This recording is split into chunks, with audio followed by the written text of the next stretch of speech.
ہم تو یوں کہہ کر گناہ میں مبتلا ہو جاتے ہیں کہ ہم بچ نہیں سکتے. ہم نہیں بچ سکتے. میرے کاروبار میں سود کی یہ صورتحال ہے، ہم نہیں بچ سکتے. میرے معاشرے میں عریانیت کا یہ حال ہے، ہمیں نہیں بچ سکتا. ہمارے عدالتوں میں جھوٹ کا یہ حال ہے، ہم نہیں بچ سکتے. جو گناہ سے بچنا نہیں چاہتے اللہ ان کے لیے بچنے کا راستہ نہیں نکالتے. جو گناہ سے بچنے کے لیے قدم نہیں اٹھاتے ان کے لیے دروازے نہیں کھلا کرتے. اس لیے فرمایا من یتق اللہ یجعل له مخرجا، جو اختیار کر لیتا ہے ہم اس کے تنگی سے نکلنے کا راستہ کھول دیتے ہیں. تنگی سے نکلنے کا راستہ کھول دیتے ہیں اور اس پر رزق کے دروازے کھول دیتے ہیں.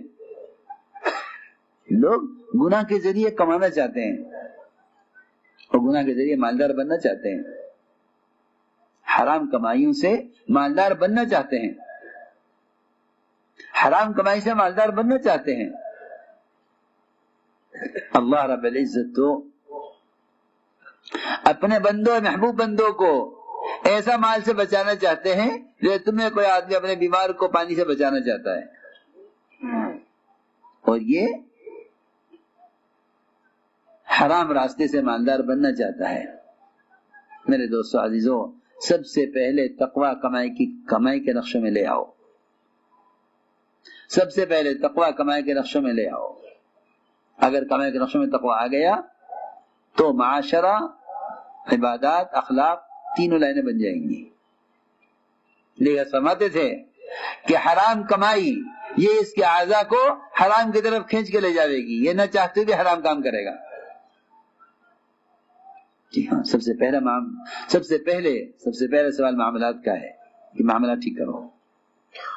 سب سے پہلا سوال معاملات کا ہے. ہر مشین کے لیے سب سے پہلا سوال یہ ہے کہ اس کا تیل کون سا ہے، اس موٹر کا تیل کون سا ہے. یہ ڈیزل کی مشین ہے، یہ ڈیزل کی موٹر ہے، یہ ڈیزل کا انجن ہے، یہ پیٹرول کا انجن ہے، اس کا تیل چاہیے. انسانوں کے ہاتھ بھی بنائی ہوئی مشینوں کے تیل متعین ہیں. یہ کیسے ممکن ہے کہ مسلمان اللہ کی عبادت کے لیے بنایا جائے اور اس کے لیے کوئی غذا کی پابندی نہ ہو کہ جانور کی طرح جو چاہو کھا لو، عمل کر لو؟ ایسا نہیں ہے. ہم سمجھتے تھے لوگ لقمے کو معمولی سمجھتے ہیں، حالانکہ لقمہ سمندر ہے، خیالات اس کے موتی ہیں. جیسی غذا ہوگی ویسے خیالات ہوں گے. اس لیے فرمایا سب سے پہلے معاملات کو حکم پر لاؤ. اخلاق، معاشرہ، عبادات تینوں چیزیں بن جائیں گی، تینوں بن جائیں گی. اس لیے صحابہ کرام کی غیبی نصرتوں کا جو اصل بنیادی سبب بنا ہے وہ ایمان کی علامت تقوی. ایمان کی علامت تقوی. آگے فرمایا دوسرا وعدہ وَيَرْزُقْ مِنْ حَيْثُ لَا يَحْتَسِبُ، کہ ہم تقوی والوں کو ایسے راستے رزق دیں گے جہاں ان کا خیال گمان بھی نہیں پہنچے گا. ہم ایسی جگہ سے رزق دیں گے جہاں ان کا خیال گمان نہیں پہنچے گا، ایسی جگہ سے ان کو رزق دیں گے. اور ہوا یہی. ایسے صحابہ کہ ان کا باغ سال میں 2 مرتبہ پھل دیا کرتا تھا. ایسے صحابہ کہ ان کا باغ سال میں 2 مرتبہ پھل دیا کرتا تھا. تقوی اختیار کرو، ہم تمہیں اپنے خزانوں سے دیں گے. تقوی اختیار کرو، ہم تمہیں خزانوں سے دیں گے. ایک صحابی نے آ کر عرض کیا کہ مجھ پر اتنا قرضہ ہے کہ میں اگر سال کی باغ کی آمدنی قرض میں ادا کرتا رہوں تو میرا قرض ادا نہ ہو. فرمایا کہ کھجوریں توڑ لی ہیں؟ کہ جی ہاں.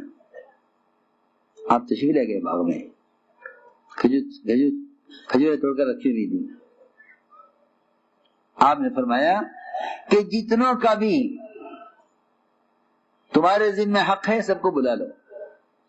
ایک وقت میں سب آ گئے، سب نے اپنا اپنا حق تول کر لے لیا. سارا قرضہ ادا ہو گیا، سارا قرضہ ادا ہو گیا. فرماتے ہیں صحابی کہ مجھے کہیں سے ایک کھجور بھی کم نظر نہیں آتی تھی کہ ان میں کوئی کھجور اٹھائی گئی ہے. سارا قرضہ ادا ہو گیا. یہ وعدہ ہے تقوی پر کہ ہم ایسی جگہ سے رزق دیں گے جہاں ان کا گمان خیال بھی نہیں پہنچے گا.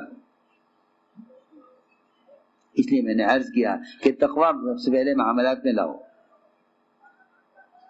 اس لیے کہ اگر غذا تقوی والی نہیں ہے تو بدن سے نکلنے والے اعمال بھی تقوی والے نہیں ہوں گے. اگر غذا تقوی والی نہیں ہے، جو اپنے اعمال کی حفاظت کرتے ہیں وہ سب سے پہلے اپنے معدے کی، اپنے خون کی حفاظت کرتے ہیں. ابوبکر صدیق رضی اللہ عنہ کو ایک لقمہ کہانت کی آمدنی کا کھلا دیا گیا. پوچھا کہاں سے لائے ہو؟ کہ میں کہانت کیا کرتا تھا، نجومی سے جا کر حالات پوچھتا تھا، آ کے بتلاتا تھا لوگوں کو، اس کے پیسے ملتے تھے. ابوبکر رضی اللہ تعالیٰ نے اس لقمے کو اندر سے نکالنے کے لیے طے کی.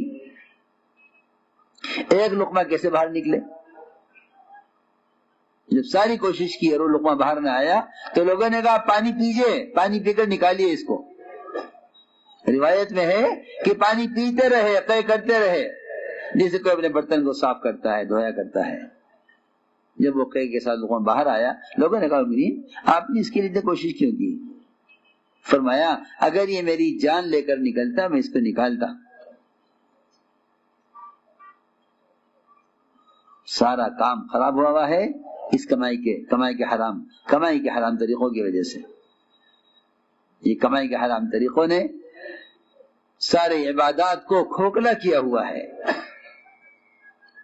عبادات مردود ہیں اور دعائیں مردود ہیں، مقبول نہیں ہیں. اس لیے کہ سب سے پہلی شرط یہ ہے کہ پہلے طہارت پھر عبادت. پہلے طہارت پھر عبادت، پہلے طہارت پھر عبادت. کہ آدھا ایمان ہے طہارت. کیا مطلب ہے اس کا؟ کہ اگر آپ ناپاک پانی سے وضو کریں تو آپ کی بات کو کیا ہوگا کہ آدھی طہارت، آدھا ایمان تو طہارت ہے. طہور شطر الایمان،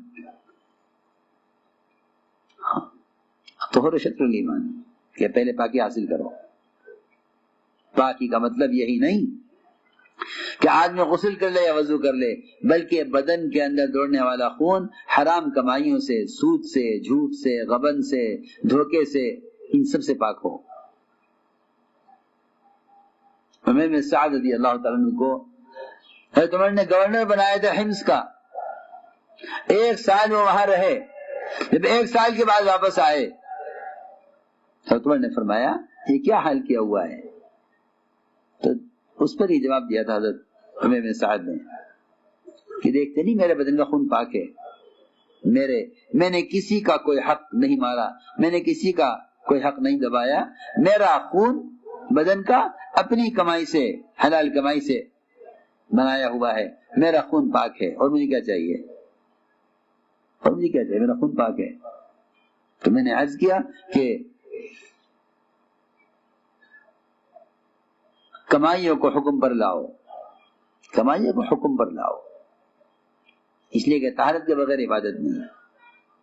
میرے دوستوں، بزرگوں، عزیزوں، کمائی کی شکلوں میں حرام ایسا جز بن گیا ہے کمائی کی شکلوں کا کہ مسلمان یہ کہہ کر بے فکر ہے کہ میں کیا کروں. حالانکہ سودی کاروبار کرنے والا اللہ سے اعلان جنگ کر رہا ہے.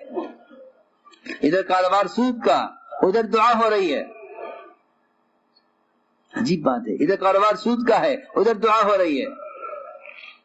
اگر آپ کی اپنے کسی پڑوسی سے لڑائی ہو جائے، آپ کے اپنے کسی پڑوسی سے لڑائی ہو جائے تو کیا آپ اس پڑوسی کے یہاں سے نمک مانگنا پسند کریں گے؟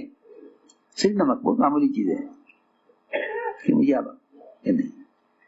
کوئی تمہارا بچہ اگر نہ سمجھ جسے خبر نہیں لڑائی ہے وہ جا کے لے آوے تو آپ 2 چاٹے مار کے واپس کراؤ گے کہ ہمیں نہیں چاہیے کیا ہے. یا آپ اپنے دشمن سے جس سے آپ لڑائی کر رہے ہیں اس سے آپ کسی خیر کی امید کر سکتے ہیں؟ نہیں کر سکتے. اور عجیب بات ہے کہ لوگ سودی کاروبار کر کے اللہ کے رسول سے اعلان جنگ کیے ہوئے ہیں، اعلان جنگ کیے ہوئے ہیں. ان لم تفعلوا فاذن بحرب من اللہ ورسولہ. اگر نہیں باز آتے ہیں سود سے تو اعلان جنگ ہے اللہ کے رسول کے ساتھ.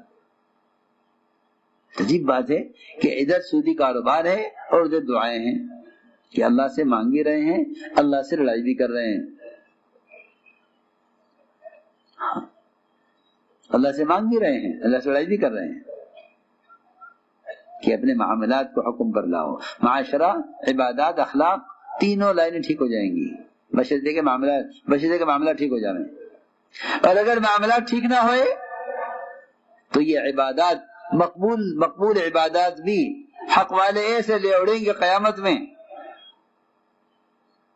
کہ ان حق والے گناہ اس پر ڈالے جائیں گے اور اس کی مقبول عبادت حق والے لے جائیں گے اور یہ عابد جہنم میں ڈال دیا جائے گا. حدیث میں اسی طرح ہے ثم طرح فی النار.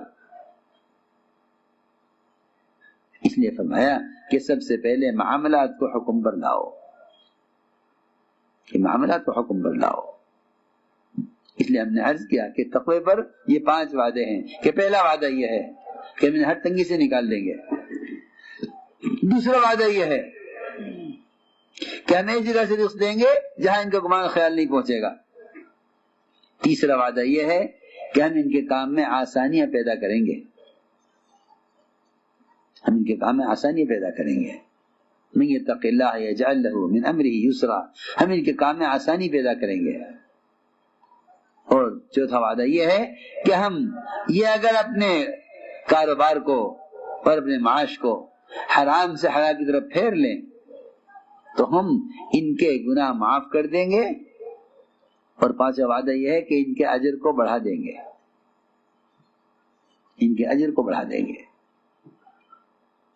ان کے پچھلے گناہ معاف کر دیں گے، ان کے اجر کو بڑھا دیں گے. اس لیے میں نے عرض کیا کہ ایمان کی بنیادی علامت اور ایمان کی بنیادی صفت تقوی ہے. اور فرمایا التقوی ملاک الحسنات، کہ ساری نیکیوں کا مدار تقوی پر ہے، ساری نیکیوں کا مدار تقوی پر ہے. اس لیے فرمایا کہ ایمان کو ایمان کی حقیقت کے ساتھ سیکھو، کہ ایمان کو ایمان کی حقیقت کے ساتھ سیکھو، ایمان کو ایمان کی حقیقت کے ساتھ سیکھو. سب سے بنیادی چیز ہے یہ. ایک جماعت آپ اس میں حاضر ہوئی، فرمایا تم کیا ہو؟ صحابہ فرماتے ہیں کہ حضور اکرم صلی اللہ علیہ وسلم نے سر سے لے کر پیر تک ہمارے حلیے کو دیکھا، ہمارے حلیے کو دیکھا. اس لیے کہ ایمان کے دلوں میں راسخ ہونے اور ایمان کی حقیقت کے حاصل ہونے کی علامت اور اس کا تقاضا یہ ہے کہ مسلمان اتباع سنت پر آئے، مسلمان اتباع سنت پر آئے. یہ تقاضا ہے ایمان کا، یہ تقاضا ہے ایمان کا کہ مسلمان اتباع سنت پر آئے. اگر اس کا ظاہر سنت کے خلاف ہے، اگر اس کا ظاہر سنت کے خلاف ہے تو دل میں ایمان نہیں ہے، پکی بات ہے. بات بھاری پڑے گی اور ہے حقیقت یہی ہے. قرآن تو کھول کے کہہ دیا نا صاف کہ تم ایمان والے ہو ہی نہیں سکتے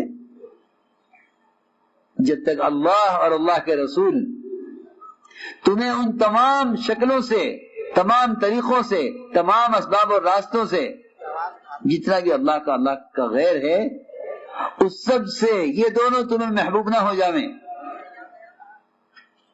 تم اپنے آپ کے ایمان والا نہیں کہہ سکتے. آج کل شیطان نے ایک ایسی تھپکی دی ہے مسلمانوں کو اور ایک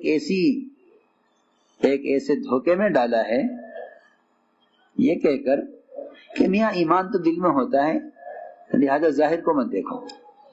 ہاں یہ میں بہت عام بات کر رہا ہوں کہ ظاہر کو مت دیکھو. ایمان تو دل میں ہوتا ہے اور دل کا حال کوئی جانتا نہیں، لہٰذا ظاہر کو مت دیکھو، ظاہر کو مت دیکھو، اور ایمان تو دل میں ہوتا ہے۔ مولانا فرماتے تھے کہ اگر دل میں ایمان ہوتا تو سنتی شکل میں ظاہر ہوتا۔ جی ہاں، مومن کی پہچان ہے اتباع سنت۔ آپ نے فرمایا میرے صحابہ ایسے میرے طریقے کے پابند ہیں کہ اگر لاکھوں کروڑوں میں بھی چند صحابہ ہوں تو الگ پہچانے جائیں گے اتباع سنت سے۔ آپ نے مثال دے کے فرمایا کہ میرے صحابہ ایسے ہیں کہ ایک سیاہ بیل کے پہلو میں چند بال سفید ہوں یا سفید بیل کے پہلو میں چند بال سیاہ ہوں، میرے صحابہ ایسے ممتاز۔ اور میرے صحابہ اس لیے کہ اللہ تعالیٰ نے مسلمان کی امتیازی شان کو تقوی کے ساتھ جوڑا ہے، ان تتقوا اللہ یجعل لکم فرقانا، کہ اللہ تعالیٰ تمہارے اور غیروں کے درمیان ظاہری اور باطنی فرق، معاشرے کے اعتبار سے، معاملات کے اعتبار سے، شادیوں کے اعتبار سے، عبادات کے اعتبار سے، تمہاری ظاہری حلیے کے اعتبار سے تمہیں دوسروں سے اس وقت تک اللہ تعالی الگ نہیں کریں گے جب تک تمہیں تقوی نہ آ جائے۔ ان تتقوا اللہ یجعل لکم فرقانا۔ یہ فرقان کیا ہے؟ یہ فرقان یہ ہے کہ مسلمان کا ہر عمل سنت کے مشابہ ہو اور اس کا ہر عمل اعداء دین کے طریقوں کے خلاف ہو۔ یہ ہے فرقان، یہ ہے فرقان۔ ان تتقوا اللہ یجعل لکم فرقانا۔ اگر تمہارے دل میں ایمان ہے تو تمہارے طریقے، تمہاری شادیاں، تمہارے معاملات، تمہارا حلیہ سیدھی بات ہے بالکل، ورنہ یہ شیطان کی بہت بڑی تسلی ہے، شیطان کی تسلی ایمان والوں کے لیے کہ ایمان تو دل میں ہوتا ہے، ظاہر کو مت دیکھو۔ ایسا نہیں ہے۔ مولانا فرماتے تھے کہ اگر گدھے پر بیٹھ کر کار کے مقابلے میں فخر زیادہ نہیں کرتا ہے تو دل میں ایمان نہیں ہے۔ حضرت کا ملفوظ ہے، کیونکہ کار سنت سواری نہیں ہے، گدھا مسنون سواری ہے۔ اب کار میں بیٹھنے میں عزت ہے، گدھے میں بیٹھنے میں ذلت محسوس کرے گا، حالانکہ گدھا مسنون سواری ہے، کار مسنون سواری نہیں ہے۔